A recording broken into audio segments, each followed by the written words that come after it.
Madison-area law enforcement are speaking out after President Donald Trump's decision to pardon more than 1,000 offenders involved in the January 6 attack on the nation's capital. WMTV Shaina Nijhawan spoke with former Dane County Sheriff David Mahoney, and Shaina, he and several other prominent law enforcement leaders are part of a group called Police Leaders for Community Safety. That's right, Camber, and their goal is to promote policies and public investments that make the community safer.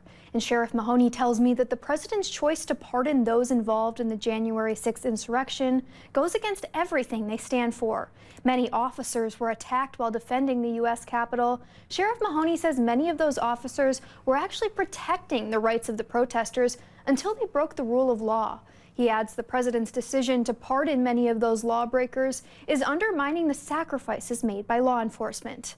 On the very day he was inaugurated, signed into law and pardoned thousands of individuals that tried to overturn our democracy, tried to change the rule of law, and stuck their thumb not only in the eye, but attacked and resulted in the death of men and women of law enforcement who committed their entire lives. Sheriff Mahoney hopes that Americans return to what he says are core democratic values, respecting the rule of law and the ability to peacefully disagree. Live in the studio, Shaina Nijhawan, WMTV 15 News. Thank you, Shaina. The president has defended his pardon, saying he is a friend to police.